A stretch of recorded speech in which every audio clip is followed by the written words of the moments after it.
Hello and welcome to part 13 of the Tim Burton style character series. This is David Ward, and when last I left you, we had just created the vest and the little buttons on there. So we're going to continue on forward now and finish up his little outfit that he's wearing, add some shoes and a tie. So we already created the shoes in a previous part 10 or 11, I think.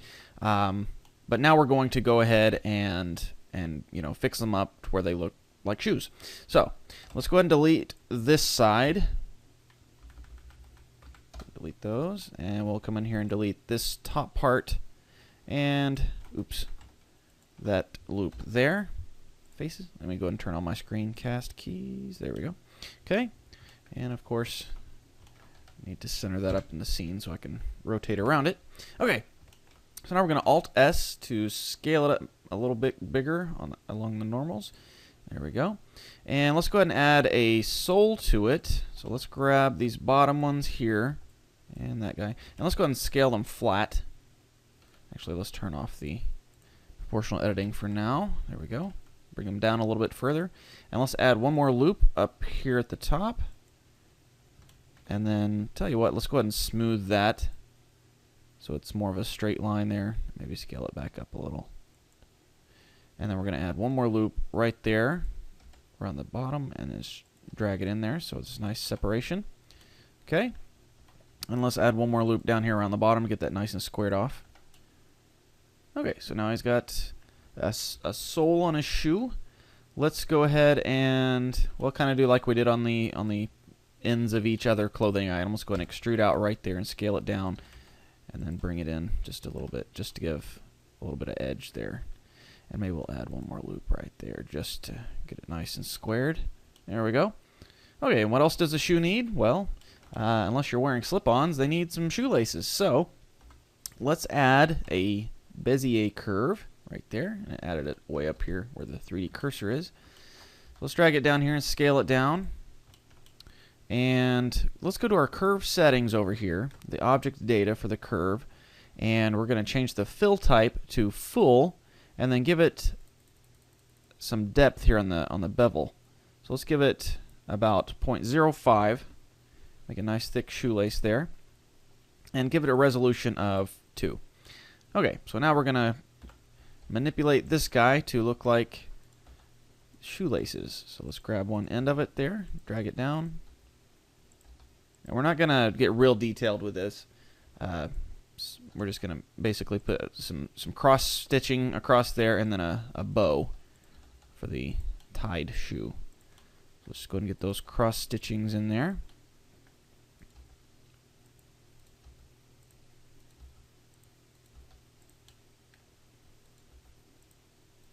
Okay, let's go ahead and select this whole shebang and Shift D to duplicate it. Bring it back up and then rotate it on the Z axis and just get it crossed over like that. Maybe up a little bit. Tell you what, let's grab this whole side and move that down so it's a little straighter according to the shoe itself. Okay, then we'll grab these again. Shift D, bring them down. Make sure we're still on the shoe there. Okay, let's do that one more time. And that guy, okay.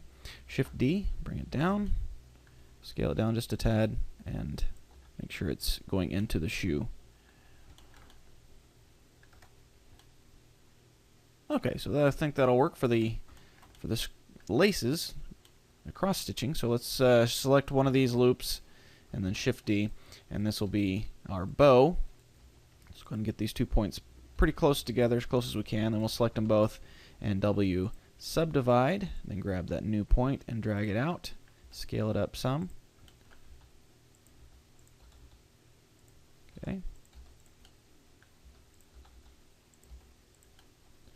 There we go. Then we'll Control L and Shift D, duplicate that, rotate that around, drag it over.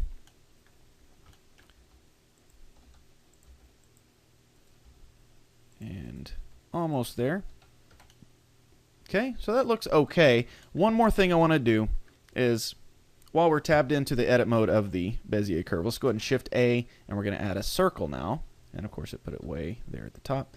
So scale that way down. Way down. And we're going to put this right there around. Oh, where to put it at? Wow, way front there. Okay. So put this down there around the bows. So it looks like, well, good lord, that's just putting it everywhere. Where's that 3D cursor at anyways? Right there. Let's put that a little more copacetic. Okay. So let's drag that down. There we go. And let's Alt-S to make it a little thicker so it looks more like a knot there around there. And tell you what, let's go ahead and duplicate it over so it looks like it's, you know, two laces tied around each other. There we go. And if you wanted to, well, why not? Let's go ahead and do it. Let's add one more. Tell you what, let's put our 3D cursor in here first. Cursor to selected, so it's right there, so I'm not going to zoom out and all that stuff again. We're going to Shift A and add one more Bezier curve, and then scale it way down. And this is going to be the end of the lace that's tied, so that'll come out of the knot there, and maybe down below the loop. And then we'll grab the end of it, and we don't want to open end like it is now, so let's extrude out just a little bit and scale all the way down on the 0 on the axis, and then Alt-S 0 as well. And then we'll just drag it out a little bit. And let's make sure this guy is actually going into the knot. There we go. And then Control L, duplicate that, rotate it around.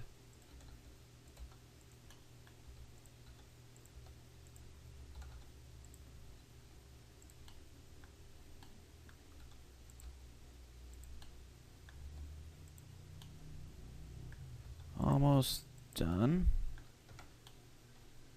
And there we go. And now this loop here looks a little too fat, so let's grab that, make it a little skinnier. Okay, that'll work. Okay, so now we have our laces for our shoe. Let's go ahead and select that whole group, and we need to go to Object, and then up arrow here to Convert. Convert to Mesh from Curve. There we go. Now we have mesh data there. So now we'll Shift select the shoe and Control J, and it'll join them together. So now we need to tell it what materials to have. So let's go to our Materials tab, and let's go ahead and add the black plastic that we created for the buttons. And we'll add one more material slot there, and we're going to add the black thread. Okay. So now let's tab in here. We already have the laces selected from where we joined it, and we're going to assign this black thread to the laces. So we'll tab out, and you can see that the shoe itself is going to be shiny leather, and the laces will be the more subdued thread color. So now we need to go ahead and mirror this so we have the right shoe as well. So we'll go ahead and add a mirror modifier right there, and we'll go ahead and apply it. So now we have both shoes there. Okay, now let's get in here and create the tie. So let's zoom in here to the base of the collar, grab the shirt, and let's grab that vertex there at the base of the collar. We're going to Shift S, say Cursor to Selected. Okay, now we'll tab back out of Edit Mode. We're going to add a new cube, and tab in Edit Mode, W, Subdivide Smooth, and let's give it 3 cuts, and then scale it down. And we're going to come in here and delete this half, and you guessed it, use the old mirror modifier. And we'll go ahead and turn on clipping. Okay, so we'll scale this down a little bit, zoom it in, scale on the y-axis to flatten it out, and then let's rotate it up here. Come out. Let's grab these 3 here and bring those out so it's a little bit more rounded. Let's go ahead and turn on proportional editing there.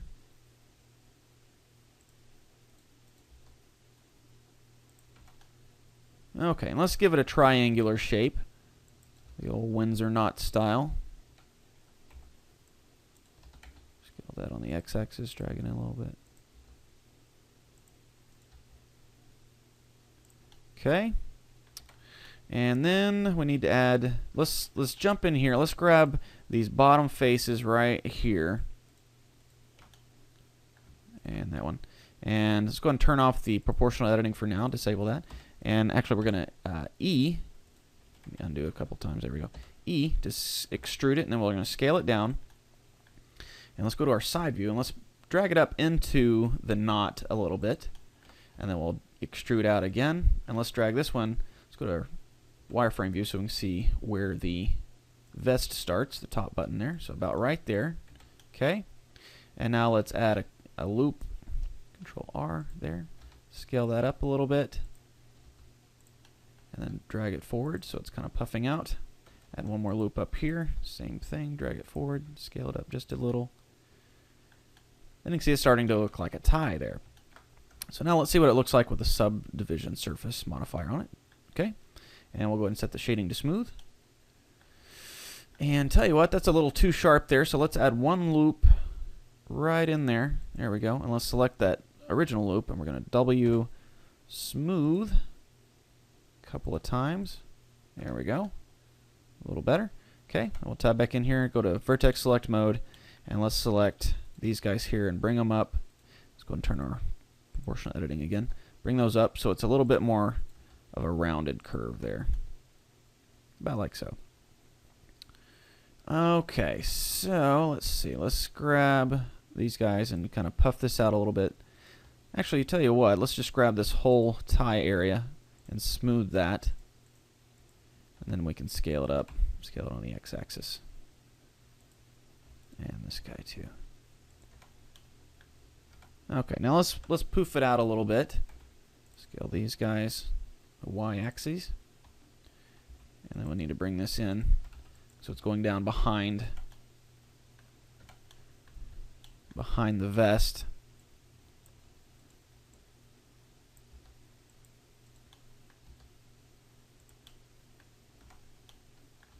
Okay, there we go.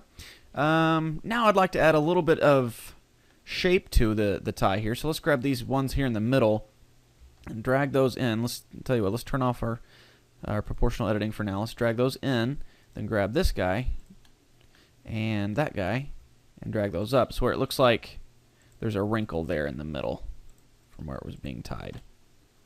So there we go. Maybe smooth it out if we go down. Okay, and let's see. I think that looks okay. We could go ahead and go on and tell you what. Let's go ahead and do that. Let's kind of do the same thing we did on the tie hanging down part. And let's grab these vertices here, and I guess that one too. And let's extrude in a little bit, scale it down, and then we'll extrude out. And this will be the part coming up into the collar around his neck. So we don't have to go all the way around, just enough to be visible there. About like so. And I guess we can drag it down to where it's fitting closer to his neck. Okay. And let's go ahead and add one loop in here. Right there. Then we'll grab that outer loop.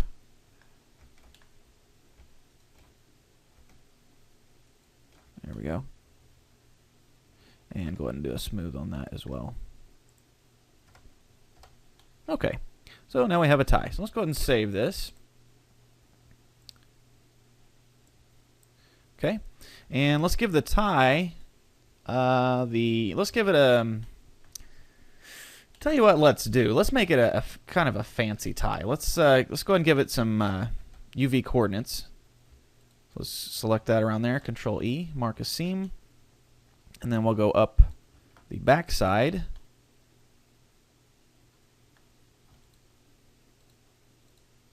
Actually, let's just go to the back side of the whole thing, then we'll just go to our side view and deselect the front side. There we go, Control E, mark the seams, and then we'll mark a seam around the neck part. And we'll just select back there, deselect these guys, and these guys, and mark that seam. Okay, so now let's go ahead and apply our mirror modifier. I got to tab out of edit mode first. Okay, now let's tab in there, select everything, split our window up, put this one to UV image editor, and go ahead and X out to the render result there. And we're going to go U, unwrap, and it did not separate the knot from the tie, so let's make sure we have a full loop there. Control E, mark the seam. Okay, now unwrap. There we go. And we'll select all this and go image or UVs,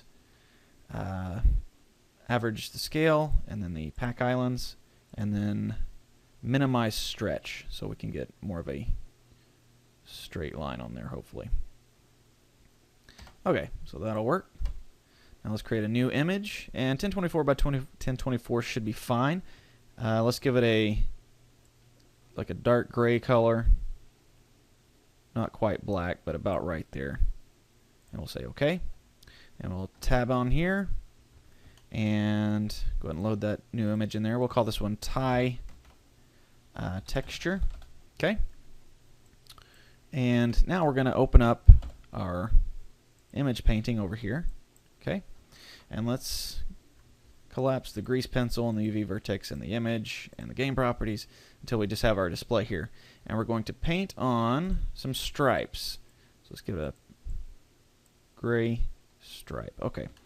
So let's set the curve a little more straight, so it's more of a straight line. Okay. We're going to set our strength all the way up, and then our radius down a little bit to say, let's make it 10. Okay, so now we're just going to paint some. Just be real careful with your mouth so you get a nice so you get a nice smooth curve. We really just need to worry about this front part here.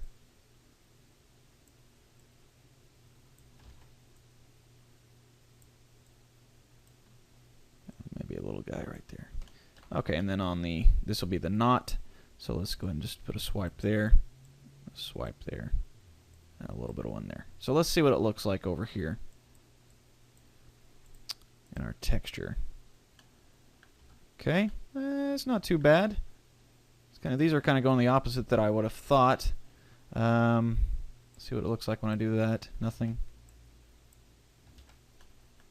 Where's this painting? I'm going to go to texture paint on this one as well. Where did that paint? Okay. Okay, so I think that'll work. Let's go ahead and save that. And go to our textures folder. Call this one Tim tie texture. There we go. Okay, so let's come back out of texture paint mode into object mode and go to solid view. And let's go ahead and collapse that window. And now let's go to our material for our tie and let's create a new one. We'll call this one tie material. There we go. Go to textures, new, and image or movie. Go ahead and collapse these guys. Go to image, click the little thumbnail, go down to tie texture. There it is. Collapse that, and under mapping, go to UV, and that should be good to go. Let's go back to our material and set the specular level all the way to 0 because it's cloth. We don't need any shine on it. And I think we're good to go on the clothes now. Let's go ahead and save this. Set our camera up so where you can see his whole outfit. And maybe his hair too, because I like to see everything. Okay, and let's go ahead and save again. Do one more test render, and I'll pause recording while it renders out, and we'll be right back. Okay, and here we are. See the shoes there with the the shoelaces and everything, and the tie with the little striped pattern. I really like that. Happy with the way that turned out. So, we've got. Tell you what we can do. I just noticed you can kind of see his ankles through. Right there between the pants and the shoes. So let's grab our shoes real quick and let's go in here and let's bring the top of them. Make sure we get both shoes here. Okay, and let's just drag that up a little bit until it meets. Let's go ahead and turn on our proportional editing there. Connected. Just go ahead and drag that up until it meets underneath the the pants. And let's go ahead and grab the pants and grab the bottom part, scale it up a little bit maybe, and then drag it down until it's over the shoes. Okay, and since I scaled it up, it's scaled apart from each other, so let's drag that back and deselect that and those and drag that back too. Okay, so now like I said, the clothes are pretty well done, but there's one thing I want to do, you know, just for preview, clay view purposes. Let's just go ahead and give the tie a darker shade right there, just so we can see it a little better in our window. But anyways, since we've got the clothes done, we still have, if we were to animate Tim, still got my other project in my mind. If we animate Tim, we might have some of his skin go through the clothes, and we don't want that because, you know, that would obviously ruin the illusion. So let's go ahead and pop that back. So there's a thing we can do. We can mask off what's not being seen, so it won't come through the clothing items at all. So the only thing we really want to see with Tim right now is his head, neck, and his hands and wrists. So we need to mask off everything else. So the way we do that is we go to our object data, and let's create one more vertex group in here, and let's name it Tim Clothes Mask. Okay, now we'll tab into edit mode here, and let's grab our vertex select mode, and we're going to select everything that we don't want to be visible, everything that is going to be covered by the clothing. Okay, and the shoulders. Let's go and select that loop there. And let's deselect this loop.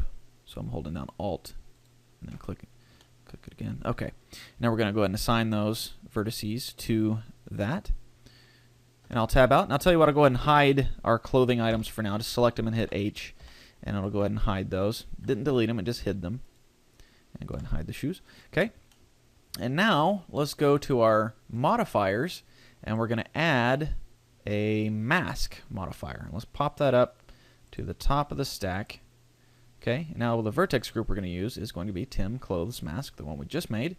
And you can see that right now it's only showing that vertex group. So I say invert, and it displays the opposite.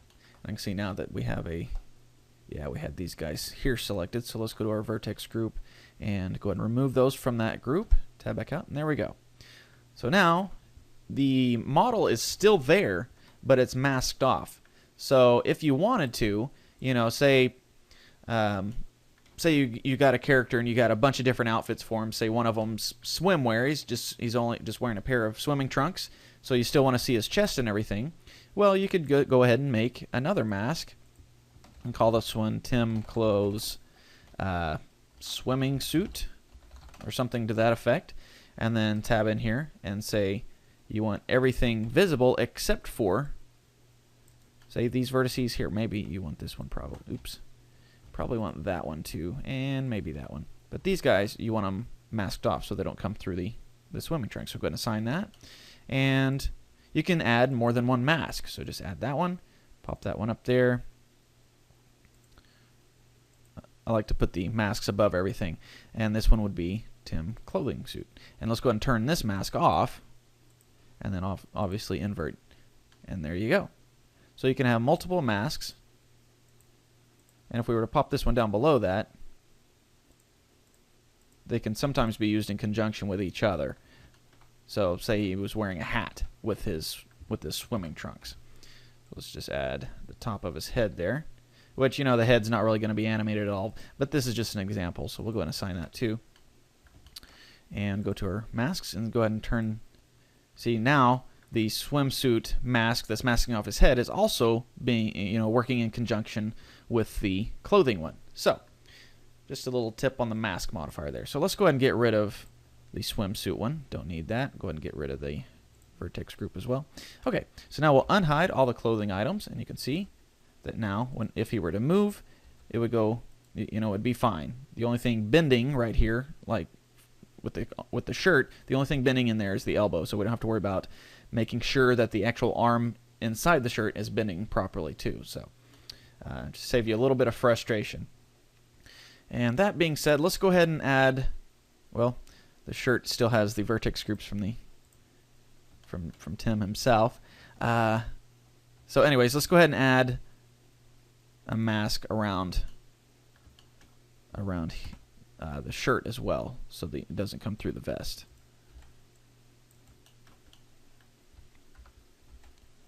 Let's go ahead and select up the back there, and then I'll have to deselect where it just selected on the arms. So deselect these and those. Okay, so we're going to add a vertex group and call this one vest mask. Okay, we're going to assign those, and then we're going to add a mask there, pop that up, and vest mask invert, and there we go. So now we don't have to worry about that. Now you got to be careful. Sometimes it's the way the masking works is kind of like when we added the excuse me, the scalp vertex group for the hair. It's going to hide. Okay, let's see. Okay, this vertex right here. It's going to hide this vertex, and therefore it's going to remove this face as well, if that makes sense, because this face can't be there if this vertex is gone. So even though we didn't select any of this face or any of these vertices, it's still going to hide this face here. So if I tab out, you can see it hid that face. So you got to be careful if you're going to have big openings in arms and the neck hole and everything like this. So let's go ahead and select these vertices here and select on both sides. Go to our vertex groups and go ahead and remove that. And now you can see that that face is now there. And we can, let's go ahead and select that again, and it's going to also hide this face. So let's grab these two guys and go ahead and remove those as well. And now we have, well, now we have, go ahead and select again, and it's going to remove this face. So let's grab these two guys and remove those from the group, and now we have that complete filler there. Now I'm noticing some of the shirts coming through here. Since we, tell you what, let's see what happens if we put the mask below the subsurf. It might work a little better that way. See if it makes much of a difference. Whichever way works best. Sometimes you might need to play with the order of them. But so now we got the shirt hiding behind the vest, and if you wanted to, you could take the pants and maybe hide the top couple of rows there. But I'm not going to fuss with that. So anyways, that's going to be it for part 13. Again, this one drug out a little longer than I was hoping, but let's go ahead and give you a view of what that's looking like. So that's going to be it for part 13. I'll catch you in part 14, and we'll probably go in and start setting up the rig. We'll use the Rigify modifier. So okay, so thanks for watching, and I'll catch you in part 14.